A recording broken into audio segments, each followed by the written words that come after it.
এটার মধ্যে কিছু আছে কিনা দেখেন তো। একটা কাগজ আছে। কাগজ, লেখাপড়া জানেন? না, জানি না। এখানে আছে একদিনের ইনকাম। এই যে আপনি একদিনের ইনকাম পেয়ে যাচ্ছেন। কত টাকা ইনকাম হয় একদিনে? হয় এখন 700-800 টাকা হয়। সত্য কথা বলতে হবে। 500 টাকা হয়, 700 টাকা হয়। না, গড় এভারেজ কত? গড় এভারেজ 600 ধরো। 600। 600। আচ্ছা, এদিকে এসো ভাই। আসসালামু আলাইকুম, প্লিজ একটু দাঁড়াবেন। আপনি সঠিকভাবে বলবেন একদিনে কত টাকা ইনকাম হয় গড় এভারেজে? 300-400। 300-400 মানে এভারেজে 400। আচ্ছা, আর একজন আমরা প্রুফ করব। এদিকে আসো ভাই। আসসালামু আলাইকুম। একদিনে কত টাকা ইনকাম হয় গড়ে? সত্যভাবে বলবেন। 400-500 টাকা হয়। 400-500। আচ্ছা, আমরা যদি আর প্রুফ করার আর একজনকে প্রুফ করব। ভাই আসসালামু আলাইকুম। ভাই এটা সত্য কথা বলবেন, গড়ে একদিনে কত টাকা ইনকাম হয়? 400-500 হয়। 400-500। তার মানে আমরা বুঝে নিয়েছি যে গড় এভারেজে 500 টাকা ইনকাম হয়। চাচা, আমরা কিন্তু আপনার কাছে শোনার পরেও আমরা বাইরে অন্য অনেকের কাছে প্রুফ করছি।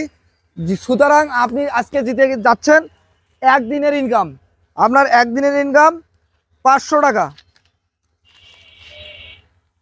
1 2 3 4 5 6 7 8 9 10 11 12 13 14 15 16 17 18 19 20 21 22 23 24 25 26 27 28 29 30 31 32 33 34 35 36 37 38 39 40 41 42 43 44 45 46 47 48 49 50।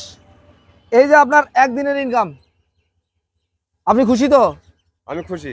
খুশি? হ্যাঁ, খুশি। সর্বোপরি যে মেসেজটি দিতে যাচ্ছি, অন্য বয়কট। হ্যাঁ, বয়কট। আর ফিলিস্তিনের দিকে আমাদের দাঁড়ানো দরকার। সকলের দাঁড়ানো দরকার। সবারই দাঁড়ানো দরকার। আপনি প্রথমে সবারই দাঁড়াবে। যারা মুসলমান তারা অবশ্যই ফিলিস্তিনের পক্ষে দাঁড়াবে না। তো আপনি এই যে আজকে পুরস্কারটা পেলেন, কেমন লাগলো আপনার? ভালো লাগলো। ভালো লাগলো। একটু হলেও উপকার হবে তো? হবে। আজকে কত টাকা ইনকাম করছিলেন আপনি? এই আজকে আমি 400 মতো কামাই করছি। তো এখন তো বাড়িতে যাওয়া যায়। হ্যাঁ, বাড়ি যাওয়া যায়। আজকে আপনি এই টাকাটা নিয়ে বাজার করে বাড়িতে চলে যাবেন। আজকে আর কোনো কাজ করার দরকার নেই। আজকে আপনার জন্য ছুটি। কি বলেন ভাই? সারাদিন থাকলে তো এই টাকাটা ইনকাম করতে অনেক সময় লাগতো। আপনি এইদিকে একটু আসবেন। ইনি এই টাকাটা হঠাৎ সারপ্রাইজ হিসেবে পেয়ে যাচ্ছে। তাহলে ইনি যদি আজকে বাড়িতে যায়, পরিবারকে সময় দেয়, ভালো হবে না? ভালো হবে। আপনি আর কোনো ইনকাম করবেন না, আপনি চলে যাবেন। আচ্ছা, ঠিক আছে? ঠিক আছে, চলে যান তাহলে। আমি একটু দেখবো, আপনি চলে যান। চলে যান। আল্লাহ দিলে হ্যাঁ, কাম হয়েছে, যান। কোনো কাজ করা যাবে না আজকে। আপনি একদম বাসায় চলে যাবেন। আপনার জন্য আজকে ছুটি।